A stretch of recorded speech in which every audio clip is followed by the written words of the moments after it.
نحمده ونصلي على رسوله الكريم اما بعد فاعوذ بالله من الشيطان الرجيم بسم الله الرحمن الرحيم رب اشرح لي صدري ويسر لي امري واحلل عقدة من لساني يفقهوا قولي۔ سبق نمبر 190 آیت نمبر 63 سے 77 تک، لیسن نمبر 190 آیت نمبر 63 to 77۔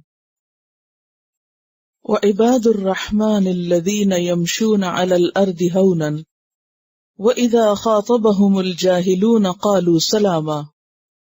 وعباد الرحمن، اور رحمان کے بندے۔ عباد جمع ہے عبد کی، اور عبد کا معنی ہے بندہ، غلام۔ اور الرحمن اللہ تعالی کی صفت، بہت زیادہ مہربان۔ یہاں بات ہو رہی ہے کچھ خاص بندوں کی، اور وہ خاص کیوں ہیں؟ کیونکہ ان کی نسبت رحمان کی طرف ہے۔ ویسے تو سارے ہی اللہ کے بندے ہیں، لیکن ان بندوں کو اللہ اپنا خاص بندہ کہتا ہے۔ اللہ کے پسندیدہ بندے، چنے ہوئے بندے، وہ کون ہیں؟ الذین، یہ وہ لوگ ہیں، یمشون، جو چلتے ہیں، علی الارض، زمین پر، ہونن، نرمی سے۔ رحمان کے بندے وہ ہوتے ہیں جو زمین پر نرم چال چلتے ہیں، آہستگی سے چلتے ہیں، سکینت سے، تواضع سے، وقار سے، جن کی چال میں تکبر، سرکشی نہیں ہوتی، نہ ہی کوئی غرور، نہ تصنع، نہ بناوٹ، نہ سستی، نہ ڈھیلا پن، بلکہ بہت معتدل چال کے حامل ہوتے ہیں۔ اس سے پچھلی آیات میں ہم نے دیکھا کہ اللہ تعالیٰ آسمان میں بروج کا ذکر کرتے ہیں، ستاروں کا ذکر کرتے ہیں، اور ستارے آسمان پر کیسے چلتے ہیں؟ آہستگی کے ساتھ، اپنی مقرر رفتار کے ساتھ۔ رات کے پہلے پہر میں آپ ستارے دیکھتے ہیں تو ایک جگہ پر ہوتے ہیں، اور رات کے آخری حصے میں دوسری جگہ پر پہنچے ہوئے ہوتے ہیں، لیکن ان کی یہ چال اتنی خوبصورت چال ہوتی ہے کہ جسے دیکھ کر کسی ہنگامے کا نہیں بلکہ سکون کا احساس ہوتا ہے۔ وہ 2 نہیں، 4 نہیں، ہزاروں، لاکھوں اور انگنت تعداد میں ہیں، لیکن اس کے باوجود ان کو دیکھ کر ایک اطمینان کا اور ایک سکون کا احساس ہوتا ہے۔ وہ بھی رحمان کی مخلوق ہے، وہ بھی رحمان کے بتائے ہوئے طریقوں پر اپنی منزلیں طے کر رہے ہیں۔ اور دوسری طرف اس زمین پر بھی کچھ رحمان کے بندے ہیں جو اس دنیا کے ہنگامے میں اللہ سے تعلق جوڑے ہوئے ہیں اور اس کی مرضی کے مطابق زندگی بسر کرتے ہیں۔ وہ بندے اپنی چال ڈھال سے پہچانے جاتے ہیں۔ ہونن کا لفظ جو ہے یہ ہانا یہون سے ہے، جس کا معنی ہوتا ہے نرم اور آسان ہونا۔ وہ حدیث آپ کو یاد ہوگی جس میں جنت میں جانے والے بندے کی صفات بیان ہوئی، اور جس پر دوزخ کی آگ حرام ہے کہ وہ کون ہے؟ ہینن لینن۔ تو ہینن کا روٹ بھی ہونن ہی ہے۔ تو گویا نرمی صرف انداز اور گفتگو میں نہیں بلکہ چال ڈھال میں، معاملات میں، اور انسان کی چال اس کی پوری شخصیت کی عکاس ہوتی ہے۔ اس لیے رحمان کے بندوں کی شخصیت ان کی چال میں نظر آتی ہے۔ تو سب سے پہلے ان کی آؤٹر پرسنالٹی اور ظاہری ڈیل ڈول اور چال ڈھال کا ذکر کیا گیا کہ ان کی شخصیت کیسے ہوتی ہے۔ اور چال میں صرف پیدل چلنا ہی نہیں، کسی چیز پہ سوار ہو کے چلنا بھی ہو سکتا ہے، خود چلنا بھی، اور پھر باقاعدہ کہیں چلنا، اور گھر کے اندر اور عام روزمرہ زندگی کے کام کاج کرتے ہوئے بھی چلنا پھرنا سب شامل ہے، کیونکہ کوئی چھوٹے سے چھوٹا کام آپ کو کرنا ہو تو بھی آپ کو چلنا پڑتا ہے۔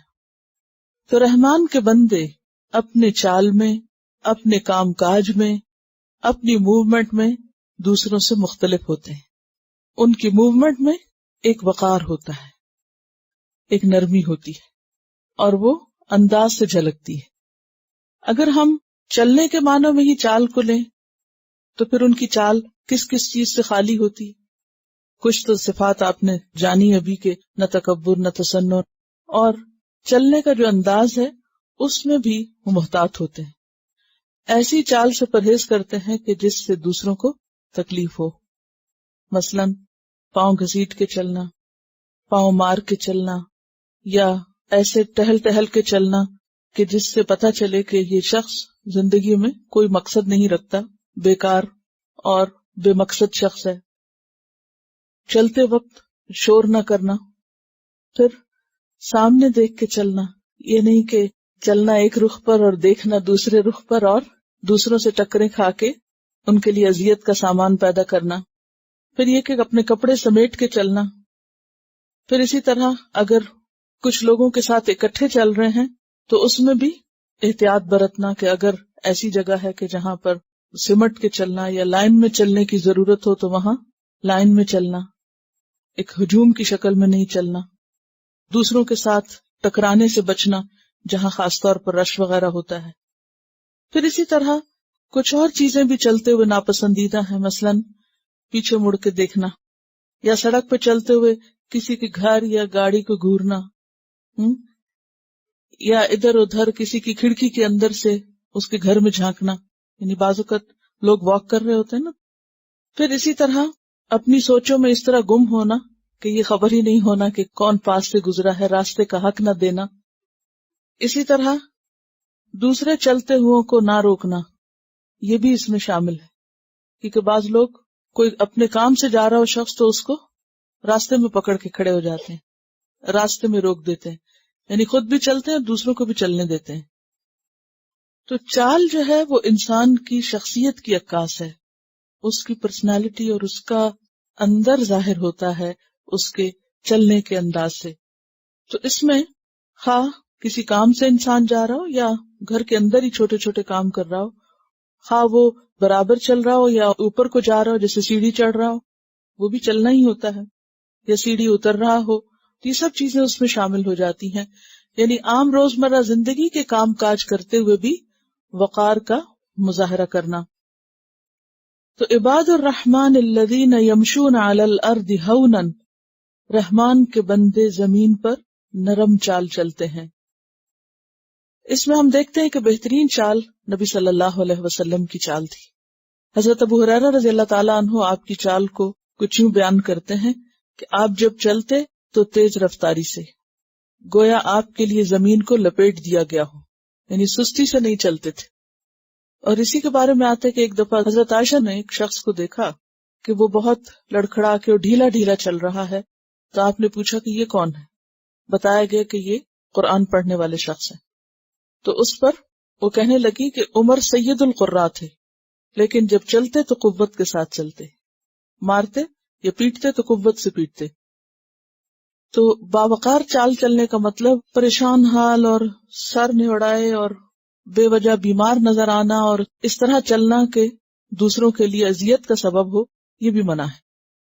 پھر اسی طرح حضرت عمر فرماتے ہیں کہ آپ صلی اللہ علیہ وسلم اس طرح چلتے جیسے نشیبی زمین پر اتر رہے ہوں، یعنی اوپر سے نیچے آ رہے ہوں، مثلا جیسے کسی پہاڑ سے اتر رہے ہوں یا کسی ڈھلوان سے اتر رہے ہوں یا کسی سلوپ سے نیچے آ رہے ہوں۔ تو جب انسان اوپر سے نیچے آتا ہے تو اس کی چال میں دو چیزیں نمایاں ہوتی ہیں۔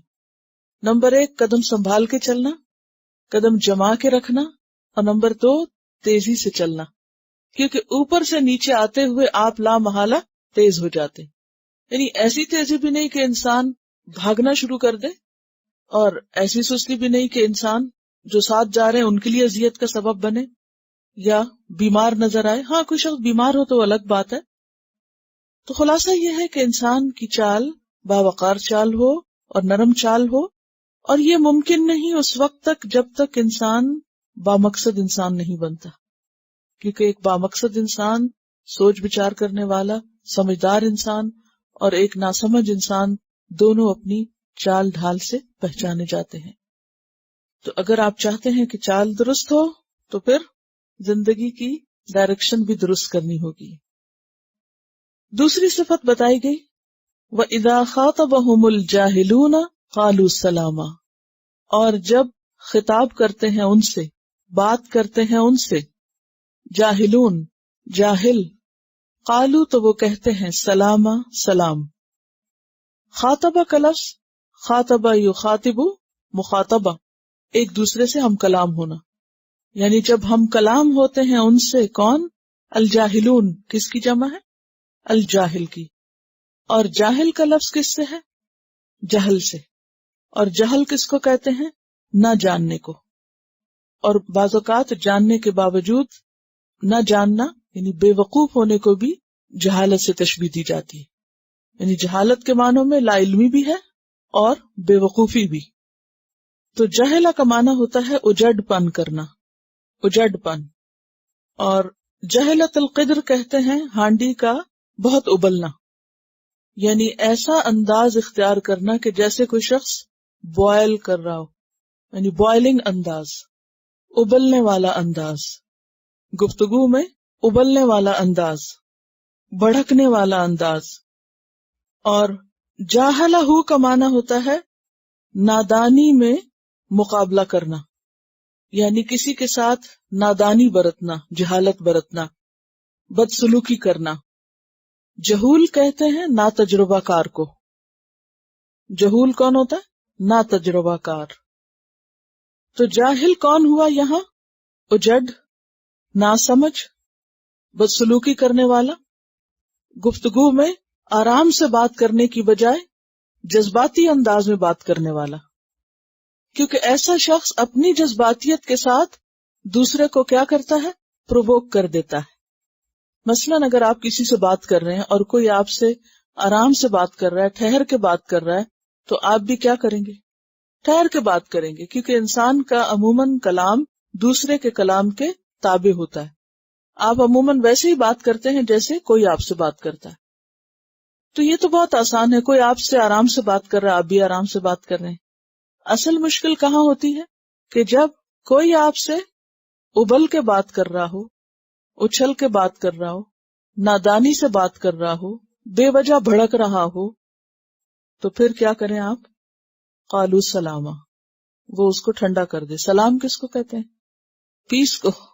ٹھیک ہے، وہ اس کو یعنی ابلتے کھولتے شخص کو، بے وجہ بھڑکنے والے کو کیا کرے؟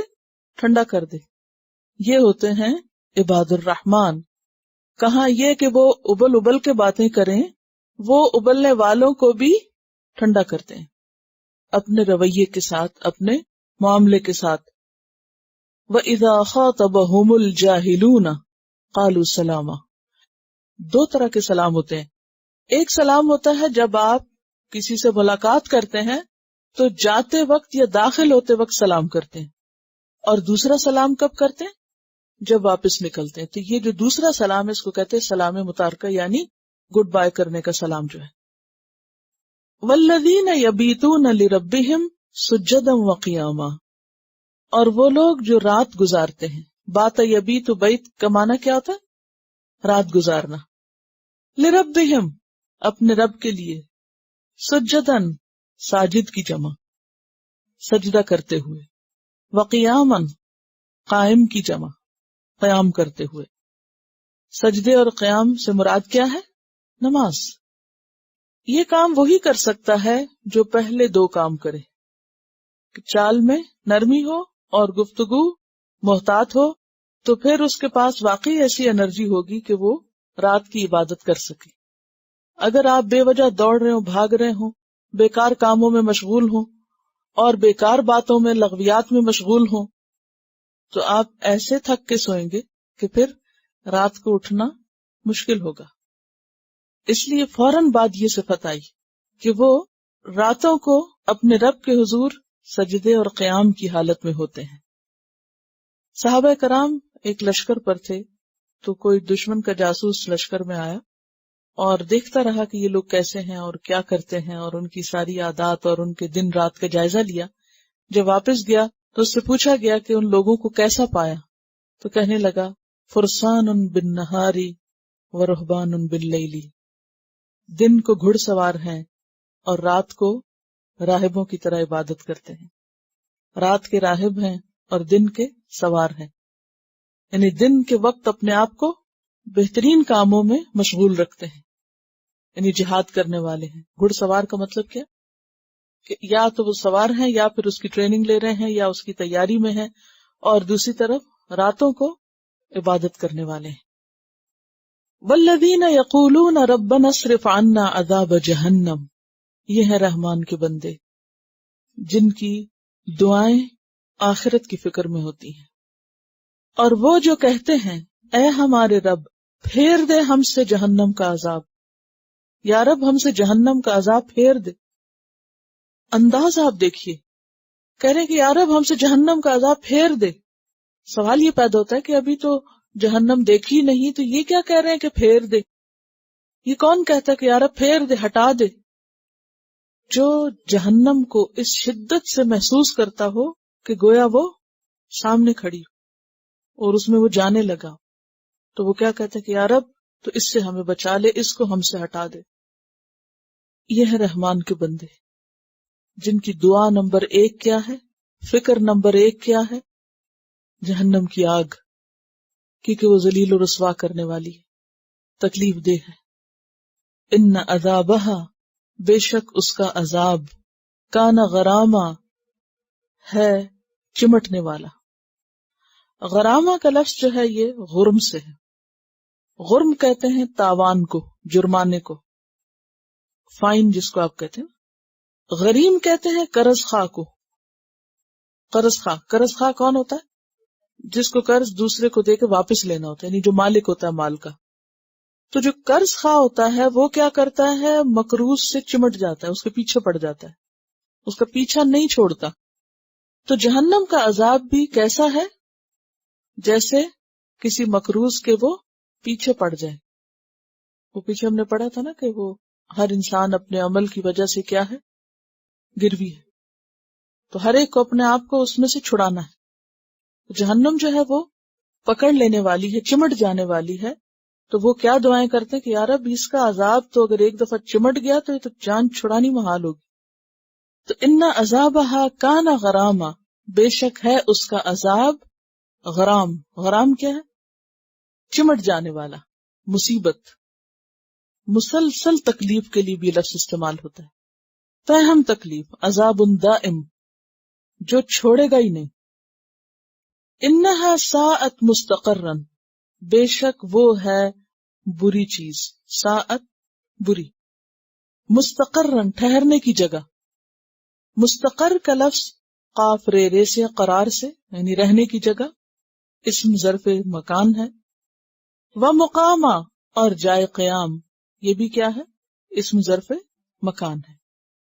جہنم تو بدترین ٹھہرنے کی جگہ اور جائے قیام ہے. بدترین گھر ہے جو کسی کو ملے. ٹھہرنے کی جگہ کیا ہوتی ہے؟ یا اپنا گھر، یا کوئی ہوٹل وغیرہ، یا کوئی بھی ایسا اسپاٹ جہاں کوئی قیام کرے، ٹیمپرری آرام کی جگہ. تو کہا کہ وہ تو ٹیمپرری قیام کے لیے یا مستقل قیام کے لیے مستقر اور مقام جو ہے بدترین جگہ ہے. تو اس آیت سے کیا پتہ چلتا ہے کہ عباد الرحمن اللہ کے عذاب سے ڈرتے ہیں. بات یہ ہے کہ ایک طرف اللہ تعالیٰ ان کو اپنے بندے کہہ رہا ہے اور دوسری طرف وہ عذاب سے ڈرتے ہیں. ایک طرف ان کی نسبت رحمان کے ساتھ ہے اور دوسری طرف وہ ڈرنے والے لوگ ہیں. تو ایسا کیوں ہے؟ کیا وہ بہت خراب لوگ ہیں اس لیے ڈرتے ہیں؟ نہیں، یہ وہی لوگ ہیں جن کا ذکر سورۃ المؤمنون میں آیا. والذین یؤتون ما آتوا وقلوبہم وجلہ. یہ وہ لوگ ہیں جو دیتے ہیں جو بھی وہ دیتے ہیں اور ان کے دل کانپ رہے ہوتے ہیں. دے کر بھی کانپ رہے ہوتے ہیں اللہ کے راستے میں. کہاں یہ کہ عبادت کا کوئی تکبر یا غرور آئے یا کوئی اکڑ جائے کہ ہم نے اتنا اور اتنا اللہ کے راستے میں دیا ہے. اس کے برعکس وہ اتنے ہمبل ہوتے ہیں کہ دے کے بھی ڈرتے رہتے ہیں. اور کیوں ڈرتے ہیں؟ انہم الی ربہم راجعون، کہ وہ اپنے رب کی طرف پلٹنے والے ہیں. سورۃ المومنون آیت 60. اور چونکہ جہنم ایک ایسی چیز ہے کہ جس کے بارے میں انسان جتنا بھی سوچے اتنا ہی زیادہ خوفناک ہے. اور اس میں سے سب سے زیادہ جو اس کی خوفناک چیز ہے وہ اس کا پکڑ لینا اور پیچھے پڑ جانا اور سخت مصیبت ہونا ہے. والذین، اور وہ لوگ، اذا انفقوا، جب وہ خرچ کرتے ہیں، یعنی مالی معاملات میں بھی بہت سمجھدار ہوتے ہیں. والذین اذا انفقوا، اور وہ لوگ جب وہ خرچ کرتے ہیں کس پر؟ اپنی ذات پر یا اپنے اہل و عیال پر، لم یسرفو، وہ اسراف نہیں کرتے، فضول خرچی نہیں کرتے، حد سے نہیں بڑھتے، اوور سپینڈنگ نہیں کرتے، بلکہ کیا کرتے ہیں؟ اعتدال برتتے ہیں۔ یہاں اسراف کا لفظ استعمال ہوا ہے۔ اسراف کہتے ہیں نمبر 1 ناجائز کاموں میں خرچ کرنے کو، نمبر 2 جائز کاموں میں حد سے بڑھ کے خرچ کرنے کو، اور نمبر 3 ریاکاری اور نمائش کے لیے خرچ کرنے کو۔ ایک ہو گیا ناجائز، دوسرا ہے حد سے بڑھ کے، اور تیسرا ہے ریاکاری اور دکھاوا۔ اس بات کی تفصیلات سورۃ البقرہ میں گزر چکی ہیں۔ ولم یقتروا، اور نہ وہ کنجوسی کرتے ہیں، بخل کرتے ہیں۔ یقتروا کا لفظ قطرہ سے ہے، قاف تیرے، بہت کم خرچ کرنا۔ اسراف کی ضد ہے اقتار، جائز ضروریات پر بھی ضرورت سے کم خرچ کرنا، یعنی اپنے اوپر یا بچوں پر۔ قرآن پاک میں تھا نا وَعَلَى الْمُقْتِرِ قَدْرُهُ، پڑھا آپ نے پیچھے۔ مقتر یعنی تنگ دست، یعنی جس کے پاس تھوڑا ہوتا ہے پھر وہ کیا کرتا ہے؟ خرچ بھی کم کرتا ہے۔ تو اسی طرح بعض اوقات کسی کے پاس زیادہ بھی ہوتا ہے تو وہ ایسا نظر آئے جیسا اس کے پاس ہے ہی نہیں، تو وہ اس میں شامل ہے۔ تو اسراف کے برعکس اقتار کیا ہے؟ ضرورت کے مطابق خرچ نہ کرنا، نہ اپنے آپ پہ نہ اپنے بیوی بچوں پہ۔ اور نمبر 2 نیکی اور بھلائی کے کاموں میں خرچ نہ کرنا، یہ بھی بخل ہے۔ بعض لوگ اپنے اوپر تو خوب خرچ کر لیتے ہیں، گھر والوں پہ بھی بہت کچھ خرچ کر دیتے ہیں، بیوی بچوں کی ہر فرمائش پوری کر دیتے ہیں، لیکن جب دین کے لیے، اللہ کے لیے خرچ کرنے کی بات آتی، یا کسی ضرورت مند پہ خرچ کرنے کی بات آتی، یا کسی رشتہ دار پہ خرچ کرنے کی بات آتی، تو اس وقت وہ کیا کرتے ہیں؟ بخل سے کام لیتے ہیں۔ تو اسی طرح اگر کوئی شخص کسی حرام کام میں ڈھیروں مال اڑا رہا ہے تو وہ بھی اسی میں شامل ہو جائے گا۔ جب نیکی کے کام میں خرچ کرنے کا وقت آتا ہے تو پوٹی کوڑی بھی نہیں دیتا، تو اس کے برعکس کہاں دینا پسند کرتا ہے؟ جہاں نمائش اور ریاکاری ہو۔ تو ایسے شخص کو کھلے دل کا شخص نہیں کہیں گے، ٹھیک ہے؟ تو عباد الرحمن کون ہوتے ہیں؟ نہ مسرف ہوتے ہیں نہ مقتر ہوتے ہیں، بلکہ اس کے بیچ میں درمیانی راہ اختیار کرتے ہیں۔ وَكَانَ بَيْنَ ذَلِكَ قَوَامًا، اور ہوتا ہے درمیان اس کے، کیا ہوتا ہے؟ یعنی ان کا خرچ۔ قواما معتدل، قوام کہتے ہیں نہ زیادہ نہ کم، درمیانہ۔ اصل میں قوام اور قیام کہتے ہیں اس چیز کو جو کسی دوسرے کے لیے سہارا بنی ہوئی ہو، درمیانی چیز، کیونکہ جس کے اپنے اندر بیلنس ہوگا وہی دوسرے کو تھام سکے گا نا۔ اگر ایک شخص خود گر رہا ہے، امبیلنس ہے، تو وہ دوسرے کو بھی نہیں پکڑ سکتا۔ تو قوام کیا ہے؟ درمیانی راہ۔ والذین اذا انفقوا لم یسرفوا ولم یقتروا وکان بین ذلک قواما۔ اور قرآن پاک میں آپ پڑھ ہی چکے ہیں کہ ضرورت سے زائد خرچ کرنے والے شیطان کے بھائی ہوتے ہیں۔ اور آپ صلی اللہ علیہ وسلم نے فرمایا فقہ الرجل قصدہ فی معیشتہ، انسان کا سمجھدار ہونا کیا ہے؟ اپنی گزران میں میانہ روی اختیار کرنا، یعنی اعتدال سے خرچ کرنا سمجھدار ہونے کی علامت ہے۔ نہ ضرورت سے زائد اور نہ ضرورت سے کم، اور نہ دکھاوے کے لیے اور نہ ہی ضرورت کے وقت بھی خرچ نہ کرنا۔ صحیح بخاری کی روایت میں آتا ہے کہ بہترین صدقہ وہ ہے جس کے بعد انسان خود بھی محتاج نہ ہو۔ بہترین صدقہ کیا ہے؟ عن ظہر غنن، جس کو دینے کے بعد انسان خود دوسروں کے آگے ہاتھ نہ پھیلانا شروع کر دے، خود فقیر نہ ہو بیٹھے۔ اور کون ہوتے ہیں رحمان کے بندے؟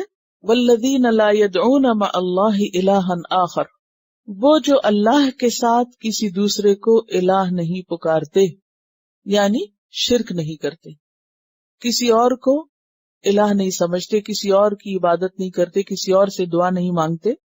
ولا یقتلون النفس التی، اور نہیں وہ قتل کرتے کسی جان کو، التی حرم اللہ، وہ جس کو اللہ نے حرام قرار دیا، الا بالحق، مگر حق کے ساتھ، یعنی ناحق کسی کو قتل نہیں کرتے۔ ہاں قصاص میں قتل کر سکتے ہیں. ولا یزنون، اور نہ وہ زنا کرتے ہیں، زنا سے بچتے ہیں. ومن یفعل ذلک، اور جو ایسا کرے گا، کیسا؟ شرک، قتل، زنا، یلقى اثاما، وہ پائے گا سزا. اثام کا لفظ جو ہے یہ اسم سے ہے. اسم کس کو کہتے ہیں؟ گناہ کو. تو اثام جو ہے گناہ کی سزا کو کہتے ہیں. اور اسی طرح اثام جو ہے جہنم کی ایک وادی کے لیے بھی آتا ہے جو سخت عذابوں سے پر ہے. تو جو یہ کرے گا یعنی شرک، قتل اور زنا، وہ اس کی سزا پائے گا، گناہ کا بدلہ پائے گا، سزا بھگتے گا، کیونکہ یہ کبیرہ گناہوں میں سے. آپ صلی اللہ علیہ وسلم سے سوال کیا گیا کون سا گناہ سب سے بڑا ہے؟ فرمایا یہ کہ تو اللہ کے ساتھ کسی کو شریک ٹھہرائے حالانکہ اس نے تجھے پیدا کیا. اس شخص نے پوچھا اس کے بعد کون سا گناہ سب سے بڑا ہے؟ فرمایا اپنی اولاد کو اس خوف سے قتل کرنا کہ وہ تیرے ساتھ کھائے گی. اس نے پوچھا پھر کون سا؟ فرمایا یہ کہ تو اپنے پڑوسی کی بیوی سے زنا کرے. پھر آپ نے فرمایا کہ ان باتوں کی تصدیق اس آیت سے ہوتی ہے، اور آپ نے یہی آیت تلاوت فرمائی. یہ بخاری کی روایت ہے. گویا بخاری کی یہ حدیث اس آیت کی تفسیر ہے. تو سنت یا حدیث جو ہوتی ہے وہ کیا کرتی ہے؟ قرآن کی وضاحت کرتی ہے. تو عباد الرحمن کچھ کام کرتے ہیں اور کچھ کام نہیں کرتے، بچتے ہیں. جو کام کرتے ہیں ان کا ذکر پیچھے کیا گیا. اب ساتھ ہی ان چیزوں کا ذکر بھی کیا جا رہا ہے جن سے عباد الرحمن بچ کے زندگی گزارتے ہیں، اور ان میں نمبر 1 شرک ہے. کیونکہ سورۃ النساء 48 میں آتا ہے ان اللہ لا یغفر ان یشرک بہ ویغفر ما دون ذلک لمن یشاء. بے شک اللہ نہیں بخشے گا اس بات کو کہ اس کے ساتھ شرک کیا جائے، اور اس کے علاوہ جو دوسری چیزیں ہیں ان کو وہ بخش دے گا. دوسری چیز قتل. قتل کے بارے میں آپ سورۃ النساء میں اور سورۃ الاسراء میں پڑھ چکے، جس میں قتل انسان اور خاص طور پہ قتل اولاد کی بات بھی ہم نے پڑھی. اور قتل اولاد میں اپنے ہی بچے کو مار ڈالنا بھی شامل ہے، خواہ وہ پیدا ہو چکا ہو یا پیدا ہونے سے پہلے ابورٹ کرانا. اور تیسری چیز زنا. اس کے بارے میں پیچھے گزر چکا ہے. قرآن پاک میں اللہ تعالیٰ فرماتے ہیں وَلَا تَقْرَبُوا الزِّنَا، زنا کے قریب بھی نہ جاؤ. اور سورۃ النور میں ہم نے ان اسباب کا بھی جائزہ لیا کہ جو انسان کو زنا کے قریب لے جاتے ہیں. ان سے بھی ان ہدایات پر عمل کرنے کے لیے کہا گیا تاکہ انسان اس بڑی برائی سے بچ سکے. کیونکہ یہ ان گھناؤنے جرموں میں سے ہے کہ جن کا خمیازہ انسان دنیا میں بھی مصیبت کی شکل میں بھگتتا ہے اور آخرت میں بھی. تو اسی لیے یہاں پر فرمایا کہ جو ایسا کرے گا، کیا؟ شرک، قتل اور زنا، یلقى اثاما، اس کی سزا پائے گا، بدلہ پائے گا. کیا بدلہ؟ یضاعف له العذاب یوم القیامہ، دگنا کر دیا جائے گا اس کے لیے عذاب قیامت کے دن، یا بڑھا دیا جائے گا اس کے لیے عذاب قیامت کے دن. یضاعف کا لفظ کس سے ہے؟ دواد این فے، ضعف کا کیا معنی ہوتا ہے؟ گنا.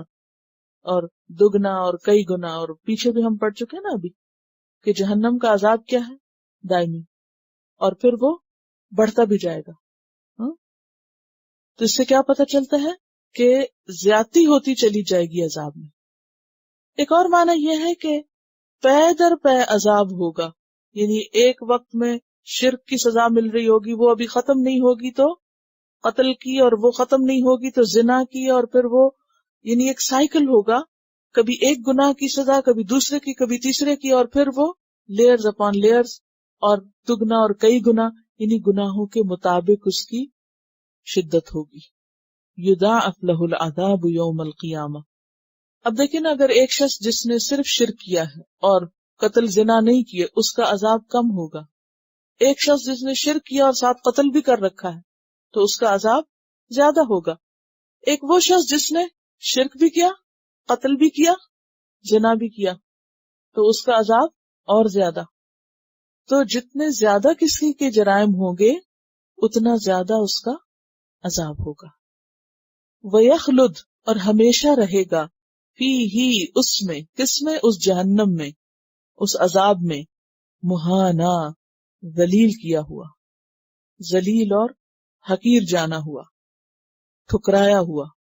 سورۃ المومنون کے آخر میں آپ نے پڑھا تھا نا کہ جب وہ اللہ تعالیٰ سے فریاد کرنا چاہے گا تو اللہ تعالیٰ کیا کہیں گے؟ قال اخسؤوا فیہا ولا تکلمون۔ اور اخسا کس کو کہتے ہیں؟ کتے کے دھتکارنے کو، یعنی ان سے اللہ تعالیٰ بات بھی نہ کرنا چاہے گا۔ ایک اور جگہ پر آتا ہے نا کہ اللہ تعالیٰ ان سے کلام بھی نہ کرے گا، ان کی طرف نظر اٹھا کے بھی نہ دیکھے گا۔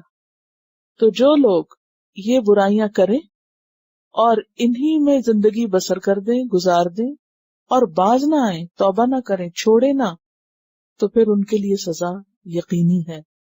ہاں، اگر کسی سے انسان ہونے کے ناطے یہ غلطیاں ہو چکی ہوں، ان میں سے 1 2 یا 3، اور پھر وہ پلٹ آئے، الا من تابہ، تو توبہ کا دروازہ کھلا ہے۔ جو توبہ کر لے، وآمن، اور ایمان لے آئے، کیونکہ شرک کے بعد توبہ بھی ایمان کا مطالبہ کرتی، اسی طرح قتل بھی، اور اسی طرح زنا بھی، کیونکہ زنا جب کوئی شخص کرتا ہے تو اس کا ایمان رخصت ہو جاتا ہے۔ تو توبہ دراصل تجدید ایمان ہوتی ہے۔ وَعَمِلَ عَمَلًا صَالِحًا، اور عمل کرے عمل اچھے، فَأُولَئِکَ، تو یہی لوگ، یبدل اللہ، بدل دے گا اللہ، سیئاتہم، ان کی برائیوں کو، ان کے گناہوں کو، سیئات ان کی جمع، حسنات، حسنت ان کی جمع، بھلائیوں کی شکل میں، نیکیوں کی شکل میں، ان کی برائیوں کو اللہ نیکیاں بنا دے گا۔ یہ ہے اللہ کی رحمت۔ وَكَانَ اللَّهُ غَفُورًا رَحِيمًا، اور ہے اللہ غفور الرحیم۔ قرآن پاک میں سورۃ ہود آیت 114 میں آتا ہے، ان الحسنات یذہبن السیئات، کہ حسنات جو ہیں، نیکیاں جو ہیں، وہ برائیوں کو لے جاتی ہیں۔ لیکن یہاں پر کیا کہا گیا کہ ان کی توبہ کی وجہ سے اور نیکی کے رستے پر آنے کی وجہ سے اللہ ان کی برائیوں کو بھی نیکیاں لکھ دے گا۔ قرطبی میں آتا ہے کہ بدی نیکی بن جائے گی، ان السیئات تبدل بحسنات، اور اللہ ایسا کرنے پہ قادر ہے، اللہ تعالیٰ ایسا کر سکتا ہے۔ اور اس کے بارے میں ہمیں ایک روایت سے بھی مزید وضاحت ملتی ہے۔ آپ صلی اللہ علیہ وسلم نے فرمایا، میں اس شخص کو جانتا ہوں جو سب سے آخر میں جنت میں داخل ہونے والا ہے۔ پیچھے آپ پڑھ چکے ہیں نا قیامت کے دن کے بارے میں کہ کس طرح نبی صلی اللہ علیہ وسلم شفاعت کر کے لوگوں کو بار بار نکلوائیں گے جہنم سے۔ تو آپ نے فرمایا میں اس شخص کو جانتا ہوں جو سب سے آخر میں جہنم سے نکلے گا اور سب سے آخر میں جنت میں داخل ہونے والا ہے۔ یہ وہ آدمی ہوگا کہ قیامت کے دن اس پر اس کے چھوٹے چھوٹے گناہ پیش کیے جائیں گے، یعنی جب وہ جہنم سے نکالا جائے گا، بڑے گناہ ایک طرف رکھ دیے جائیں گے۔ اس کو کہا جائے گا تو نے فلاں فلاں دن فلاں فلاں کام کیا تھا؟ وہ اس بات میں جواب دے گا، ہاں میں نے کیا تھا۔ انکار کی اسے طاقت نہ ہوگی، کون وہاں جھوٹ بول سکتا ہے یا بہلا سکتا ہے؟ اور یہ اس سے بھی ڈر رہا ہوگا کہ ابھی تو بڑے گناہ بھی ہیں، کہ اتنے میں اس سے کہا جائے گا کہ جا، تیرے لیے ہر برائی کے بدلے ایک نیکی ہے۔ اللہ کی یہ مہربانی دیکھ کر وہ کہے گا کہ ابھی تو میرے بہت سے اعمال ایسے ہیں کہ میں انہیں یہاں نہیں دیکھ رہا، یعنی میرے تو اور بھی گناہ ہیں، کیونکہ اب وہ گناہ نیکیاں بننے لگے ہیں نا۔ یہ بیان کر کے آپ ہنس پڑے، یہاں تک کہ آپ کے دانت ظاہر ہو گئے، کیونکہ جنت میں کوئی جا نہیں سکتا جب تک پاس کچھ نہ ہو۔ تو اب جنت میں جانے کے لیے کیا چاہیے؟ نیکیاں چاہیے۔ تو وہ لوگ جب وہاں سزا بھگت لیں گے تو پھر کیا ہوگا؟ نکال کے جنت میں بھیجنے سے پہلے ان کی برائیوں کو نیکیوں میں بدل دیا جائے گا۔ پھر اسی طرح یہ بھی ہے کہ دنیا میں بھی انسان اگر کوئی غلط کام کر لے اور پھر اس کو سخت شرمندگی ہو، سخت ندامت ہو، ایسی ندامت کہ اس کی وجہ سے آنسوں کے سیلاب بہہ پڑے، تو یہ جو ایمانی کیفیت ہے یہ اللہ کو بڑی پسند ہے کہ یہ بندہ اعتراف کر رہا ہے، کیونکہ توبہ نام ہے کس چیز کا؟ اعتراف کا، اپنی غلطی مان جانے کا۔ تو جب کوئی شخص واقعی اعتراف کر لیتا ہے تو اس کے اندر ایمان بڑھ جاتا ہے، تو اس بڑھے ہوئے ایمان کی وجہ سے آئندہ اس کا عمل بہترین ہو جاتا ہے۔ اس بہترین عمل کی وجہ سے اللہ تعالیٰ پچھلی کوتاہیوں کو بھی معاف کر دیتا ہے اور اس گزرے ہوئے وقت کی بھی تلافی کر دیتا ہے اور ان خرابیوں کو بھی اچھا کر دیتا ہے، کیونکہ اس شخص نے اپنے اندر تبدیلی پیدا کر لی. الا من تاب وآمن وعمل عملا صالحا فاولئک یبدل اللہ سیئاتہم حسنات وکان اللہ غفورا رحیما. اور ہے اللہ غفور الرحیم.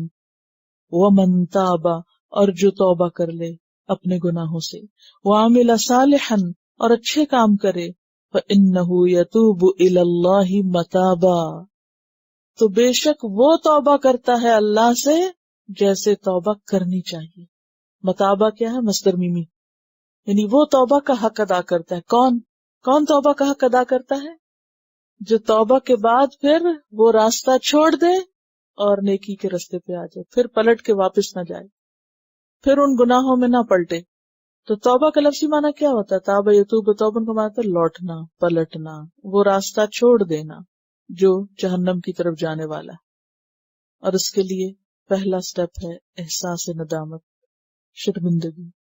دوسرا ہے اعتراف گناہ. تیسرا ہے ترک گناہ.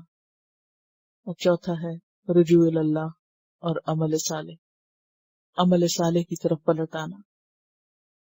وَمَن تَابَ وَعَمِلَ صَالِحًا فَإِنَّهُ يَتُوبُ إِلَى اللَّهِ مَتَابًا، جو توبہ کر کے نیک عمل کر لے بس وہی دراصل اللہ کی طرف توبہ کرتا ہے، لوٹتا ہے جیسے توبہ ہوتی ہے، یہ توبہ کرنی چاہیے. تو خلاصہ یہ ہے کہ اللہ تعالیٰ اپنے بندوں کی توبہ قبول کرتا ہے. انسان کو اللہ کی رحمت سے مایوس نہیں ہونا چاہیے، لیکن انسان کو پچھلی زندگی سے یکسر تعلق کاٹ دینا چاہیے. مثلاً اگر انسان کو غلط کام کر رہا تھا تو اب اس کو کلی طور پہ چھوڑ دینا چاہیے.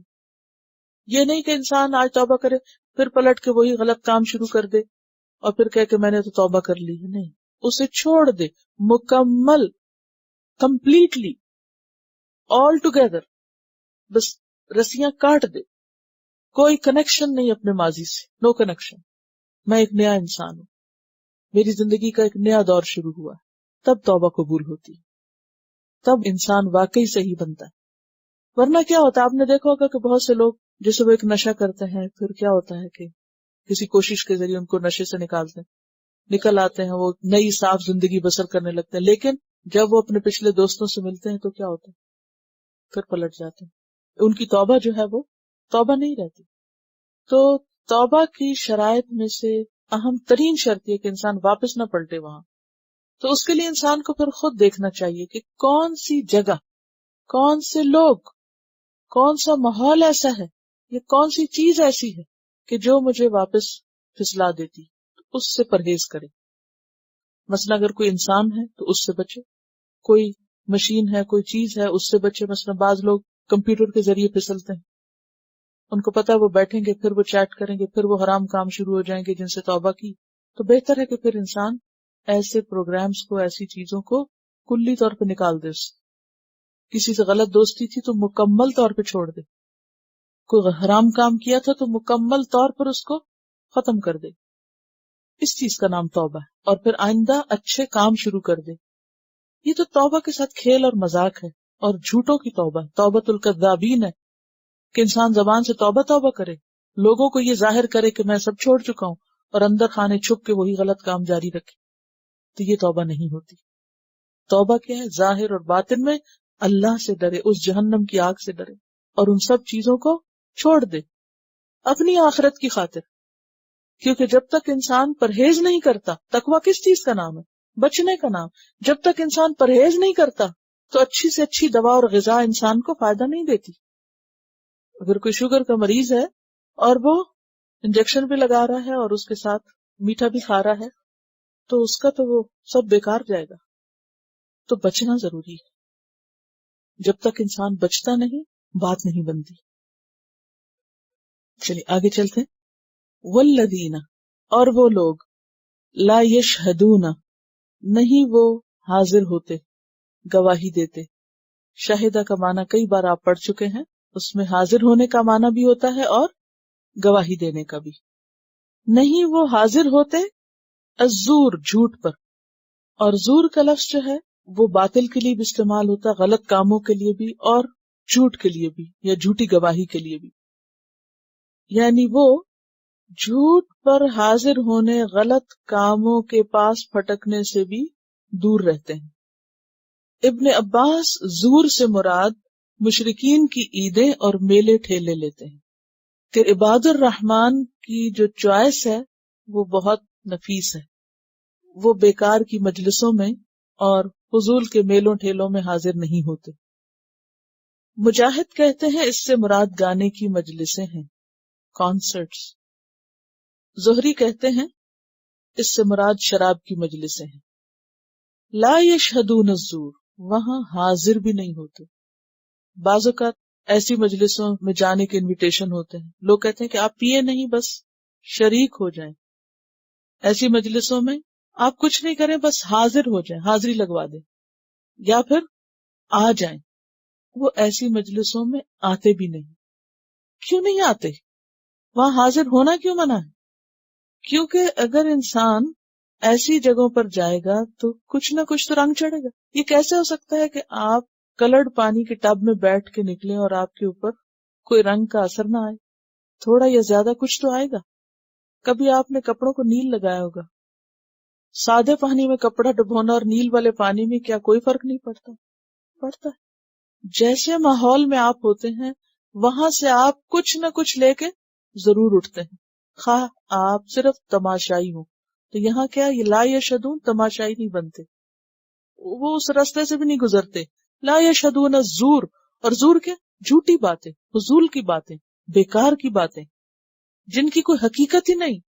کیونکہ بعض مجلسوں میں شراب، گانا اور یہ چیزیں نہیں ہوتی، جھوٹے مذاق ہوتے. ایسے کامیڈینز ہوتے ہیں کہ جو صرف جھوٹی باتوں سے لوگوں کو ہنساتے. یہ بھی ایک بہت عام ہو گئی ہے بات. وہ اچھی قسم کے مذاق جس میں نہ بڑے کی عزت، نہ چھوٹے کا مقام، نہ دائیں نہ بائیں، ہر ایک کی پگڑی گراتے ہیں اور ہر ایک کو ذلیل کرتے ہیں اور اس سے دوسروں کو ہنساتے. تو یہ بھی جھوٹ کی قسم. تو زور سے مراد جھوٹ بطور جھوٹ، اور زور سے مراد ہر قسم کے غلط کام. لا یشہدون، وہ نہیں حاضر ہوتے. اور یشہدون کا معنی اگر گواہی دینا لیا جائے تو مراد اس سے کیا ہے کہ وہ جھوٹ کے گواہ نہیں بنتے. کوئی جھوٹ بول رہا ہو، بعض اوقات ایسا ہوتا ہے نا عام روزمرہ زندگی میں، ایک شخص جھوٹ بولتا ہے اور وہ دوسرے کو کیا کہتا ہے؟ تم میرا ساتھ دینا، تم میری ہاں میں ہاں ملا دینا، یا تم اس موقع پہ کچھ نہ بولنا. تو ایسے لوگ جھوٹی بات کی ہاں میں ہاں نہیں ملاتے، اور یہ انتہائی مشکل ہے کہ کسی جھوٹ کا ساتھ نہ دیا جائے. اور اسی طرح کسی مقدمے میں جھوٹی گواہی دینا، جس کے بارے میں آپ صلی اللہ علیہ وسلم نے جب بڑے بڑے گناہوں کا ذکر کیا اور اس میں شرک اور باقی چیزوں کا، اور آپ نے جب جھوٹی گواہی کی بات کی تو آپ ٹیک لگائے ہوئے تھے، اٹھ کر بیٹھ گئے اور اتنی دفعہ اس بات کو دہرایا کہ صحابہ نے تمنا کی کہ اب آپ اس سے زیادہ نہ کہیں. یعنی اتنی کثرت سے، شاید ہی کوئی بات اتنی کثرت سے دوہرا کے آپ نے سمجھائی ہو. صرف کسی کو فیور دینے کے لیے اس کے حق میں جھوٹی مہر لگا دینا، جھوٹے دستخط کر دینا، جھوٹی گواہی دینا، تو وہ جھوٹ کے گواہ نہیں بنتے. وَإِذَا مَرُّوا بِاللَّغْوِ، اور جب وہ لغو کے پاس سے گزرتے ہیں، مرو کراما، وہ گزرتے ہیں معزز انداز سے، باوقار انداز سے. یعنی قصدن تیاری کے ساتھ جانا تو دور کی بات، اگر بھولے سے کہیں گزر ہو جائے، بعض اوقات پتہ نہیں ہوتا کہ کہیں جا رہے ہیں آپ، وہاں ہوگا کیا، تو پھر آپ شریک ہونے کی بجائے کیا کرتے ہیں؟ بعض اوقات غصے سے نکلتے ہیں یا کوئی روڈ بیہیویئر کرتے ہیں، تو وہ کیا کرتے ہیں؟ معزز شریفانہ طریقے سے اس محفل کو چھوڑ دیتے ہیں. لغو کس کو کہتے ہیں؟ بیکار، بے مقصد، فضول چیز جس کا دنیا اور آخرت میں کوئی فائدہ نہ ہو. ابس، لا یعنی، بےہودہ، جس میں کوئی خیر کا پہلو نہ ہو، جس میں کوئی خیر نہ ہو، وہ لغو ہوتا ہے. اور آیت کے پچھلے حصے میں جو زور کا لفظ استعمال ہوا، یعنی وہ باتیں جو جھوٹ پر، بیکار چیزوں پر مبنی ہیں، اگر ایسی محفلوں یا ایسی جگہوں یا ایسے لوگوں کے پاس ان کا بھولے سے بھی گزر ہو جائے تو وہ شریک ہونا تو دور کی بات، غیر محسوس طریقے سے باوقار انداز سے اس کو چھوڑ دیتے ہیں.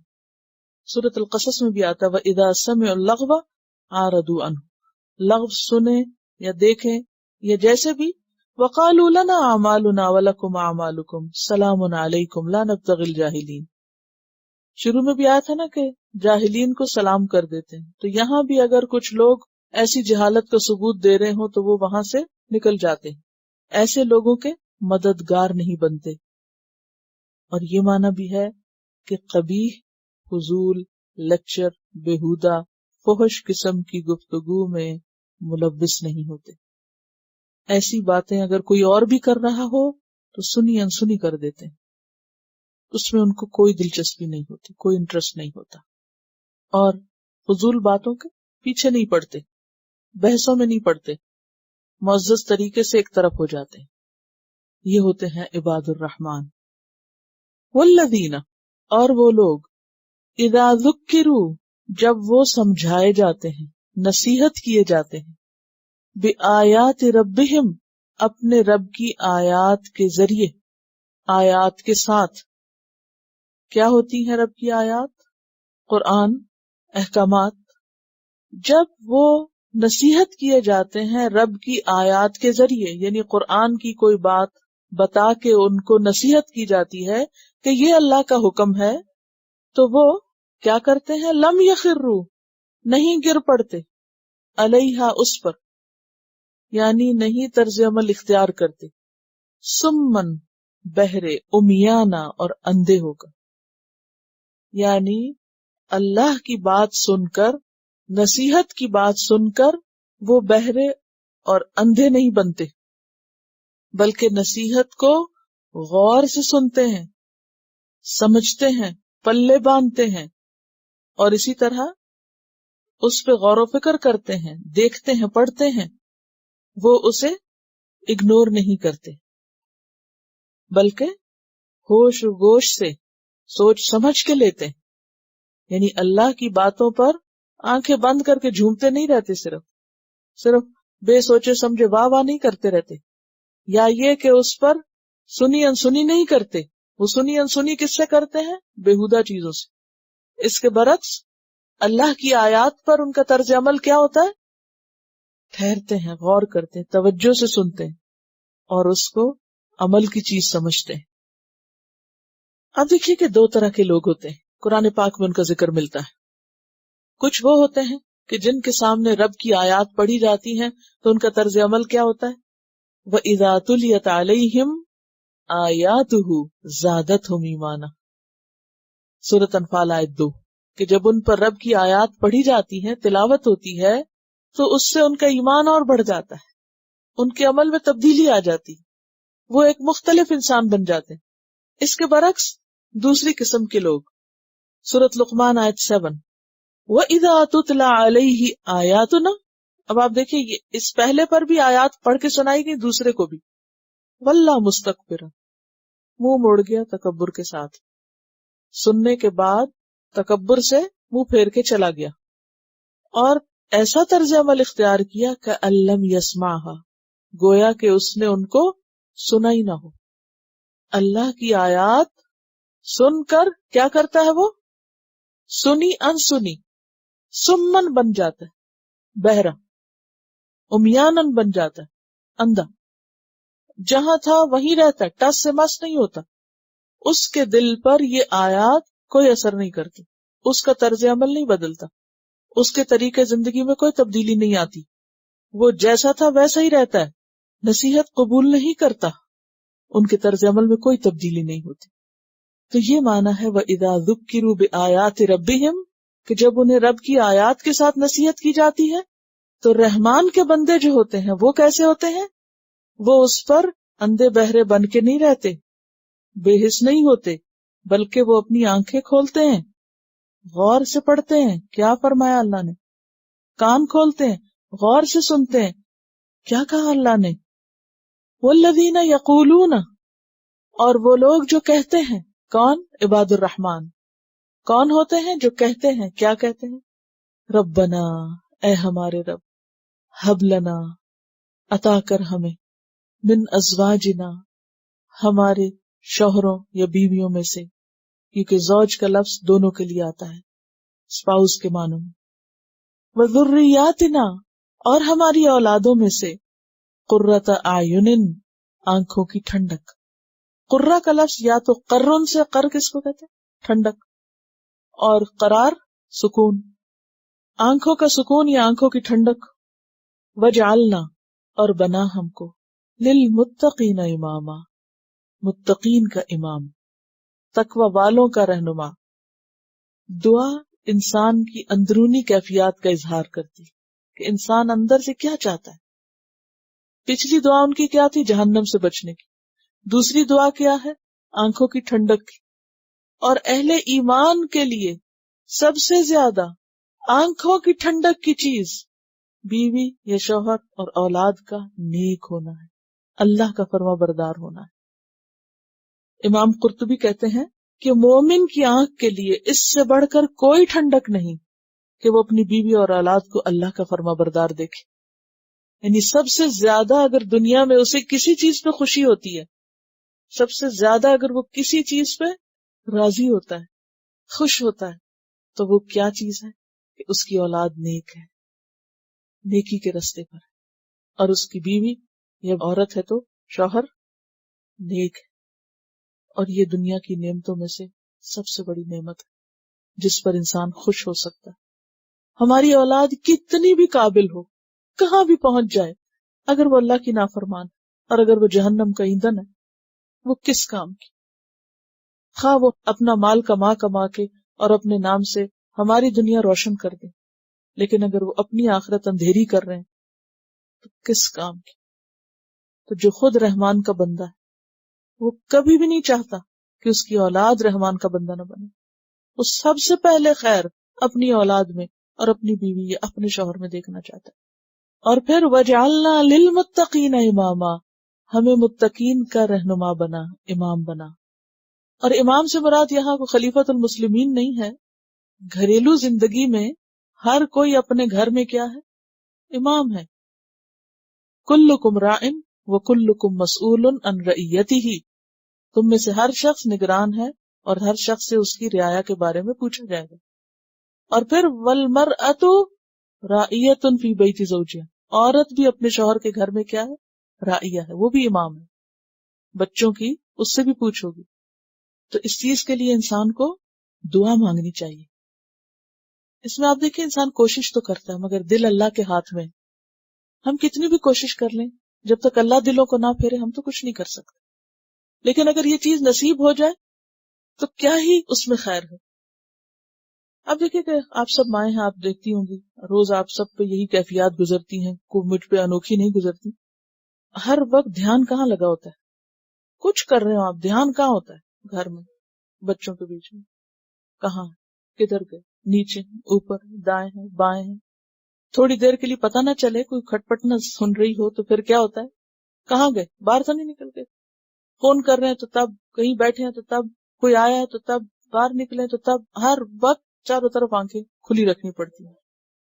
رات ایسے ہی ہوا کہ میں نے دیکھا میرا بیٹا نہیں ہے، تو میں نے کہا کہاں گیا؟ پتا چلا بیسمنٹ میں۔ اچھا ٹھیک ہے۔ اس وقت میں نے کھڑے کھڑے ریلنگ پہ میں کھڑی تھی، میں نے کھڑے اللہ کا شکر ادا کیا۔ میں نے کہا شکر اللہ کا میرے شوہر نیک ہے۔ اگر میرے شوہر کو اس چیز سے دلچسپی نہ ہوتی، وہ اس وقت بیٹھ کے کوئی واہیات فلم دیکھ رہے ہوتے اور میرا بیٹا وہاں اتر جاتا، تو میرے لیے کتنے عذاب اور اذیت کی بات ہوتی۔ میں نے وہیں کھڑے ہو کے اللہ کا لاکھ شکر ادا کیا کہ اگر وہ میرے پاس نہیں اور وہ نیچے ہے تو وہ محفوظ ہے۔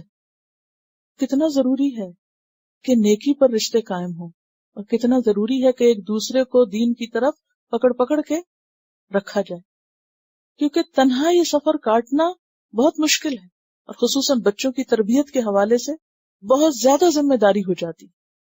تو اس لیے اگر انسان کو اس فیلڈ میں زیادہ محنت کرنی پڑے، کیونکہ اس میں محنت زیادہ لگتی ہے، باہر محنت کم لگتی، گھر میں محنت زیادہ لگتی۔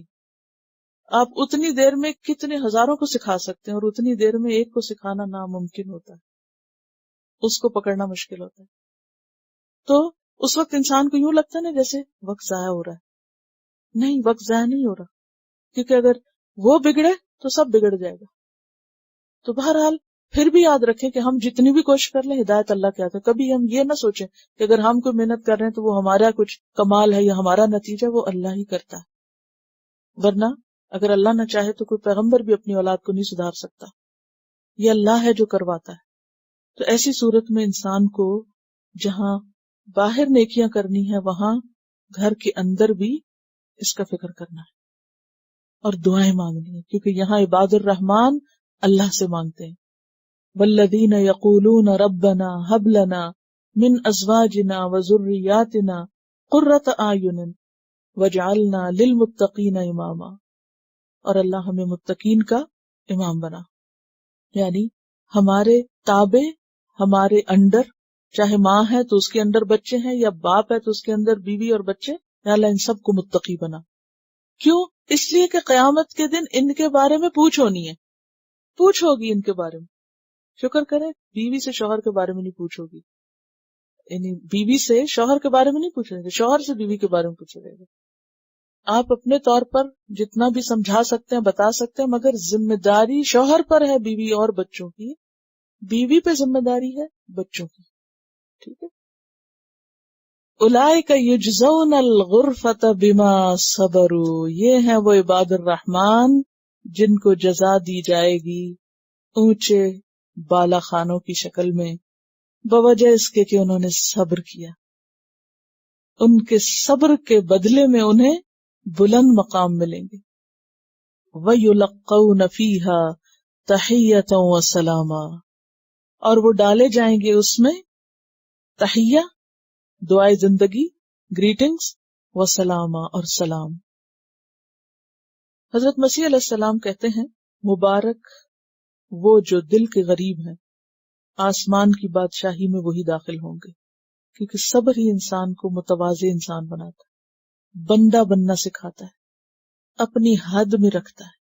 میں تو انسان ہوں، کیا ہوا اگر مجھ سے کسی نے زیادتی کر دی، کیا ہوا مجھے کسی نے میرا حق نہیں دیا، کیا ہوا اگر میرے ساتھ کسی نے برا کیا، مجھے تو اچھا ہی کرنا ہے، مجھے تو اپنے آپ کو دیکھنا ہے. اور اگر یہ کیفیت نہ ہو تو انسان کبھی بھی ان میں سے کسی حکم پر عمل نہیں کر سکتا جب تک تواضع نہ ہو. خالدین فیہا، ان گھروں میں وہ ہمیشہ رہیں گے. اور پھر حدیث سے پتہ چلتا ہے کہ جوان رہیں گے، کبھی بیمار نہ ہوں گے، کبھی بوڑھے نہ ہوں گے، کبھی موت نہیں آئے گی. بڑھاپا، بیماری، موت سب پیچھے رہ جائیں گے. حسنت مستقرن، کتنا اچھا ٹھکانہ ہے، ومقامہ، اور قیام کی جگہ. پیچھے جہنم کے لیے بھی یہ دو لفظ آئے، مستقر اور مقام، اور یہاں بھی مستقر اور مقام جنت کے لیے آ رہے ہیں. ایک وہ ٹھکانہ ہے، ایک یہ ٹھکانہ ہے. قل ما یعبأ بکم ربی، قل کہہ دیجئے اے محمد صلی اللہ علیہ وسلم، ما نہیں، یعبأ پرواہ کرے گا، بکم تمہاری، ربی میرا رب، لولا اگر نہ، دعاؤکم دعا ہو تمہاری، پکار ہو تمہاری، یا عبادت ہو تمہاری. اگر تم رب کی عبادت نہ کرو، اگر اس کو تم نہ پکارو، اس سے نہ مانگو، تو رب کو تمہاری کوئی پرواہ نہیں. کرو تو عباد الرحمن کہلاؤ، نہ کرو تو اسے پرواہ ہی نہیں. یا ابو کا لفظ جو ہے نا اب ان سے ہے، اب ان کہتے ہیں بوجھ کو، وزن کو. تو ما یا ابو بکم، نہ وزن دے گا تم کو، کوئی قیمت نہ ہوگی تمہاری، کوئی قدر نہ ہوگی تمہاری، کوئی ویٹ نہیں تمہاری بات کا، تمہارا کوئی مقام ہی نہیں اگر تم رب کی عبادت نہ کرو. یعنی اگر تم اللہ کی اطاعت نہ کرو، اللہ کو نہ پکارو، تو پھر اللہ کو تمہاری کوئی ضرورت نہیں، کوئی پرواہ نہیں، کوئی قدر نہیں، تمہاری کوئی قیمت نہیں. جیسے کہ وہ حدیث میں آتا ہے، اللہ تعالیٰ فرماتے ہیں اے میرے بندو، تم نہ میرا کچھ نقصان کر سکتے ہو اور نہ مجھے فائدہ دے سکتے ہو. اگر تمہارے اگلے پچھلے جن و انس سب ایسے ہو جائیں جیسے تم میں سب سے زیادہ پرہیزگار شخص ہے، تو اس سے میری سلطنت میں کچھ اضافہ نہیں ہوگا. اور اگر تمہارے اگلے پچھلے جن و انس سب ایسے ہو جائیں جیسے تم میں سے کوئی سب سے بدتر انسان ہے، تو اس سے میری سلطنت میں کوئی کمی واقع نہیں ہوگی. اے میرے بندو، اگر تمہارے اگلے پچھلے آدمی جن و انس سب ایک میدان میں جمع ہو کر مجھ سے مانگنا شروع کریں اور میں ہر ایک کو وہی دیتا جاؤں جو اس نے مانگا ہے، تو جو کچھ میرے پاس ہے اس میں سے کچھ بھی کم نہ ہوگا مگر اتنا جیسے سمندر میں سوئی کو ڈبو کے نکالا جائے۔ اے میرے بندو، یہ تمہارے یہ اعمال ہیں جنہیں میں تمہارے لیے شمار کرتا رہتا ہوں، گنتا رہتا ہوں۔ یہ تمہارے یہ اعمال ہیں جن کو میں گنتا رہتا ہوں، کتنے کر لیے تمہارے سکورز، پھر تمہیں ان کا پورا پورا بدلہ دوں گا۔ سو جس کو اچھا بدلہ ملے اسے اللہ کا شکر کرنا چاہیے، اس کی حمد و ثنا بیان کرنی چاہیے، اور جسے برا بدلہ ملے اسے اپنے آپ کو ملامت کرنا چاہیے، کیونکہ اس کا اپنا قصور ہے، اللہ نے ظلم نہیں کیا اس پر۔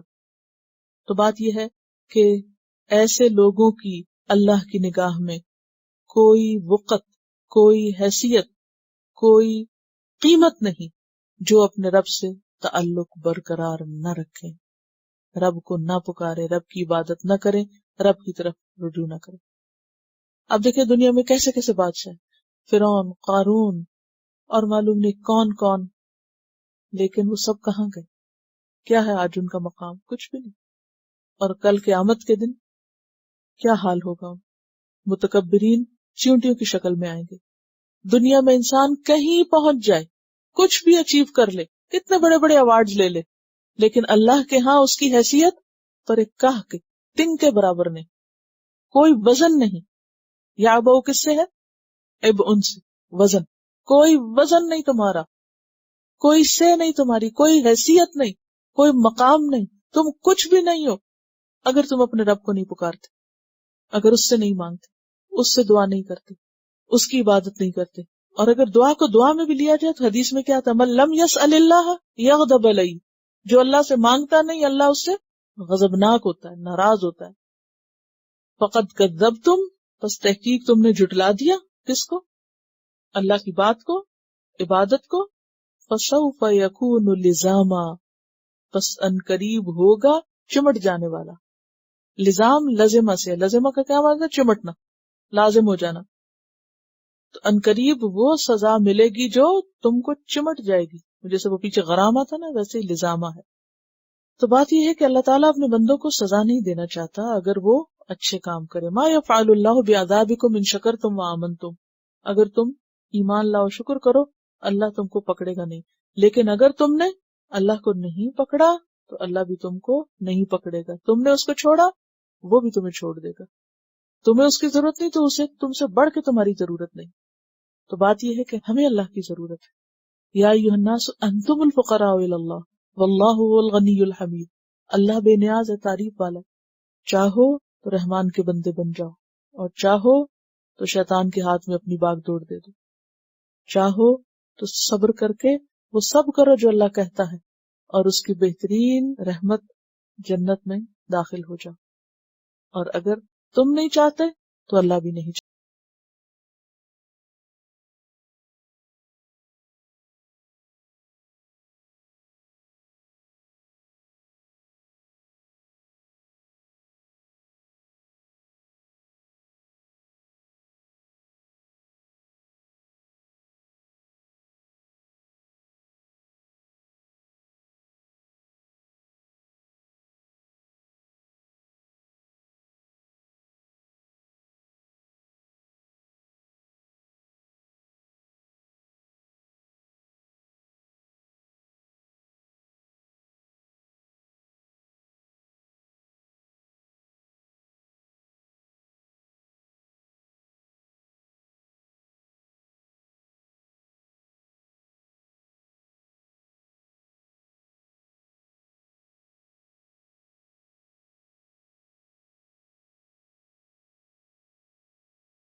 سبحانک اللہم و بحمدک نشہد ان لا الہ الا انت نستغفرک و نتوب الیک. السلام علیکم و رحمۃ اللہ وبرکاتہ. Quran vocabulary 100%. The best application to understand Quran. Study with flashcards. Word list. Learn 25% of Quran vocabulary in 7 days. Multiple MCQs to practice and test vocabulary. Single choice. Multiple choice. True false. Bookmark difficult words. Study wrongly answer words. Test your skills. 12 essential grammar lessons at Learn Quranic Grammar. You can select number of word to study from bookmarks. Select number of times wrongly answered words for study. Test your skills with multiple choice flashcard, true false, matching words and single choice MCQs. Grammar lessons are available in PDF format. Native Quranic and Urdu fonts. Available at Google Play and Apple App Stores. Download it today to contribute in the Islamic Apps Development Project. Quran vocabulary 100% in Urdu. Visit smartappsweb.com.